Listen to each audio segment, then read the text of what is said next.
Damien Lecamp, bonjour. Un père sur le banc, ce roman aux éditions Léo Cher. Alors, un premier roman, vous qui êtes pourtant un homme de plume. Je dirais que bon, c'est un roman qui est inspiré de mon histoire.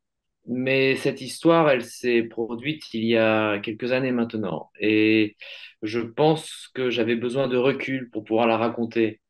Donc le livre parle du combat d'un père devant les tribunaux pour non même pas pour obtenir la garde de son fils, mais déjà pour avoir la chance de le revoir alors qu'il est enlevé à l'étranger par sa mère.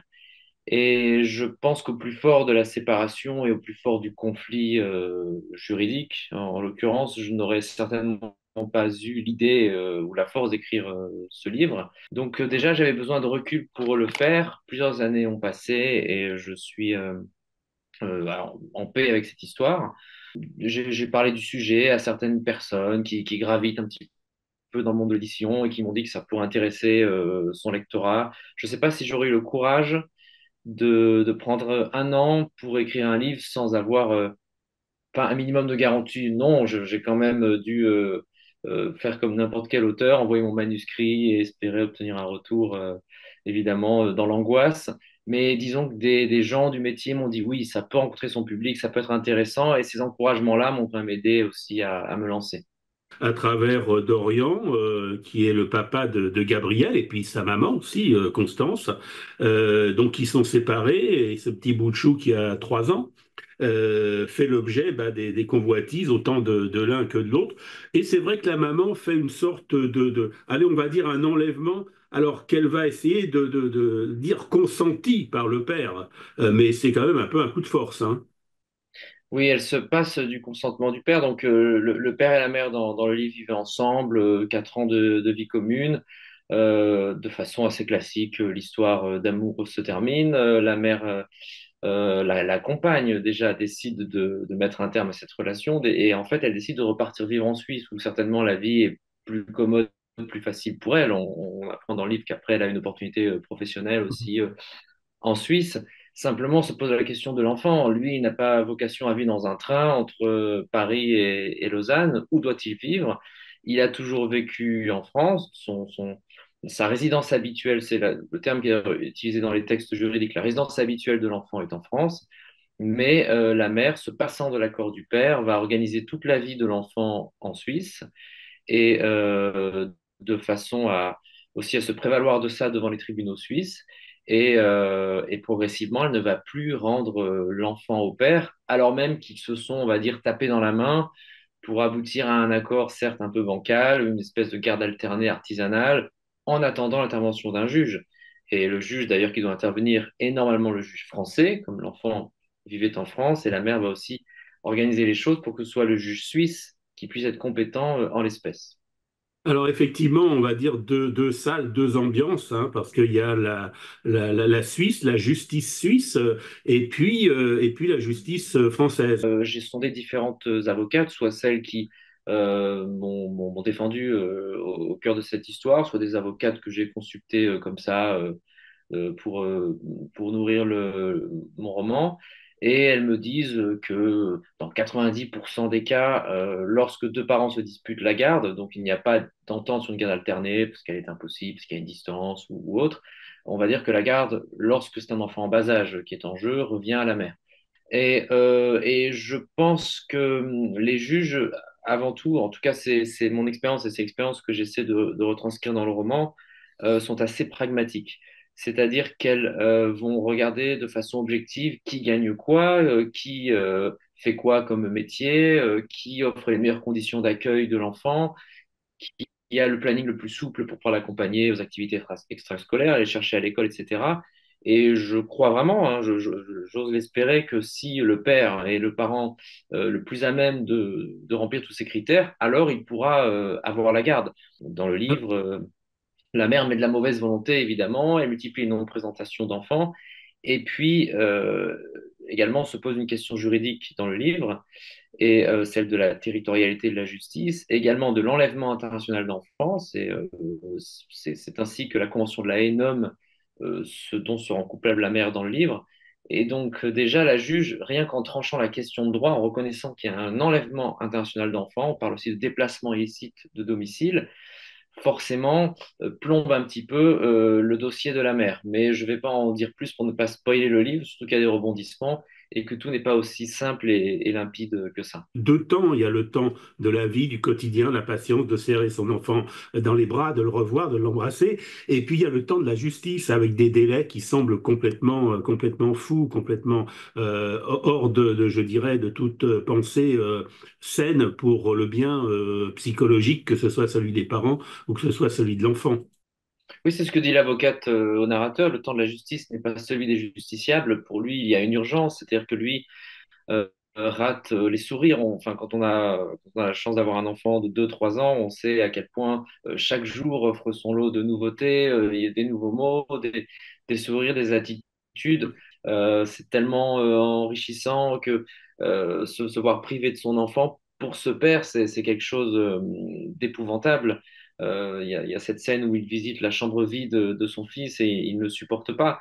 Et donc, pour lui, devoir attendre des mois avant, peut-être, il n'en est même pas sûr, d'avoir une chance de le revoir. Il mesure tout ce qu'il rate et il ne vit plus en fait, il survit simplement. J'ai l'impression que tout y est, la mauvaise volonté, l'aspect procédurier, les craintes, les peurs des retrouvailles, les excuses, il est malade, il est ceci, il a cela. Bon, Oui, vraiment, les mauvaises nouvelles s'accumulent pendant des semaines, pendant des mois, et il doit composer avec la mauvaise volonté de la mère, mais finalement, c'est ce qu'explique l'avocate au narrateur. Pour avoir une chance de gagner dans votre situation, dit-elle au narrateur, à Dorian, il faut subir en victime. Et donc, plus le dossier de la mère se charge de mauvais coups et d'exemples flagrants de mauvaise volonté, et plus cela offre une chance peut-être au narrateur, euh, au-delà même d'avoir la chance de revoir son fils, de gagner peut-être la garde. Ce que je précise, c'est que lui, ce n'était même pas son combat. Il n'a jamais rêvé de former une famille monoparentale avec son enfant.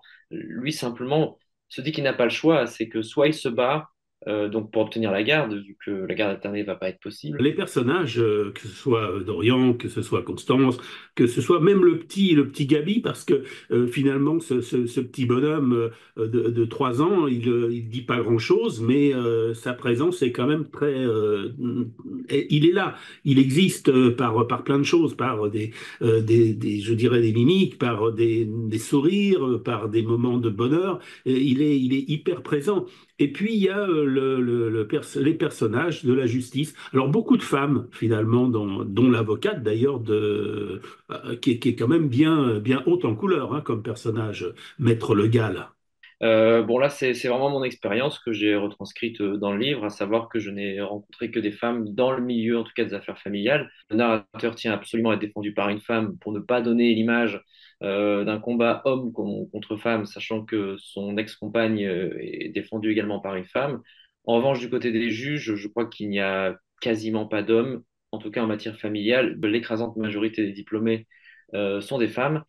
Et alors en matière familiale, oui, les juges sont des femmes. Et il a la chance, malgré tout ce qu'on a pu lui dire, eh bien, de tomber sur une juge qui dit le droit, qui fait son métier de juge, de magistrate, malgré le manque de moyens, malgré les dossiers qui s'accumulent sur son bureau. L'affaire est peut-être la 10e jugée en une matinée, donc il faut aller très vite, il faut être efficace. Mais il a la chance, finalement, de tomber sur une juge qui va totalement à rebours de tous les a priori que l'on peut avoir sur la justice, en particulier en matière familiale. Ça pourrait être écrit comme un drame, comme une tragédie, comme quelque chose de violent.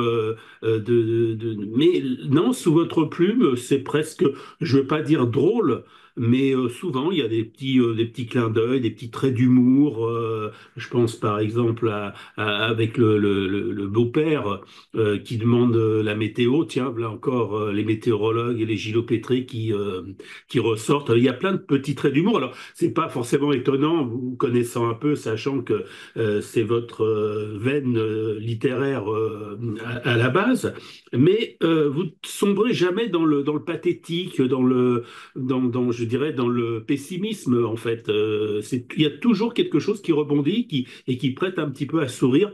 comme le sourire de Gabi, en fait, qui illustre un peu toute cette histoire.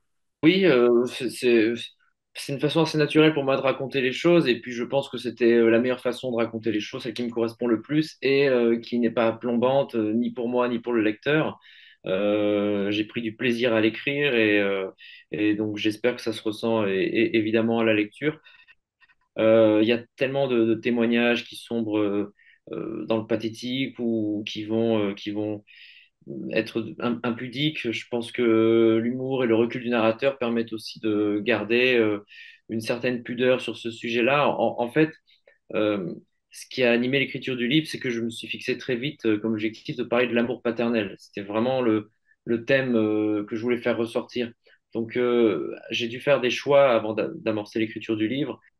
Qu'est-ce que je vais raconter, qu'est-ce que je vais écarter du récit.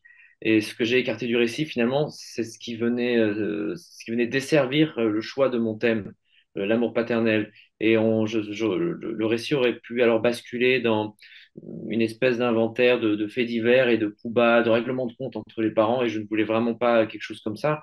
Euh, Ça aurait pu donner l'impression que oui, que je veux régler mes comptes, que je veux me venger. Je suis pas là pour prendre en otage le lecteur et lui dire vous êtes pris de me croire, regardez comme ma vie était difficile. Non, je suis là pour lui raconter une histoire et au nom de l'amour paternel. En plus, je sais qu'un jour mon fils lira ce livre, même si c'est un roman, même s'il y a une part fictionnelle. Forcément, c'est très inspiré de mon parcours et du sien, évidemment. Et je veux qu'il lise avant tout un témoignage d'amour et pas un livre qui pourrait donner une image trop, trop mauvaise voilà, de sa maman. C'est pas le but. Donc, je crois avoir fait ressortir ça. Et d'ailleurs, je suis content parce que j'ai beaucoup de retours de lectrices, qu'elles soient maman ou pas d'ailleurs, et qui me disent avoir été vraiment emportées par cette histoire. Donc, on n'est pas du tout dans une guerre des sexes. On choisit pas un camp. C'est pas un livre pour mascu, pour prendre un terme tout à fait dans l'air du temps. Rien de tout ça. Et donc, je suis assez content aussi que des lectrices et des mamans aient été touchées par le destin de ce narrateur, Dorian Herseran. Alors, je vais lire tout simplement parce que je n'ai rien trouvé de mieux sur la quatrième de couverture. C'est l'éloge de l'amour paternel dans l'absurdité de l'imbroglio juridique à l'heure où la modernité veut déconstruire l'homme. Eh bien, ce roman ambitionne, lui, de reconstruire le père. Et je pense qu'il n'y a rien de mieux pour résumer ce livre, Un père sur le banc, d'Damien Lecamp. Et cette formule m'est venue comme ça, à force de réfléchir par rapport à l'époque. Forcément, on place le sujet par rapport à l'époque. On entend toujours ça, déconstruction de l'homme. Et, euh, et donc, ça m'est venu comme ça. Et après, j'ai prêté la formule à l'avocate du père, Maître Le Gall. Vous parliez du personnage de l'avocate, qui a un portrait assez truculent. Et finalement, l'avocate est plus virile que le narrateur. Elle est un peu plus. Elle a peut-être des traits de caractère un peu plus masculins aussi, finalement, parfois que lui. Voilà, merci Damien Lecamp, donc un père sur le banc. Voilà, que vous soyez dans une situation ou ayez connu une situation analogue, vous pouvez lire ce roman parce que c'est un roman d'abord, un roman du cœur et un roman optimiste. Et puis sinon, tout simplement, eh bien, c'est un bon moment de lecture pour justement cet amour paternel. Et puis voilà, une petite pensée forte pour, bah, c'est le petit Gabi, hein, le petit Gabriel dans le livre, mais pour tous les enfants qui ont besoin aussi pour grandir d'un papa et d'une maman proches ou moins proches, mais qui sont toujours là pour les accompagner. Merci à vous. Merci beaucoup.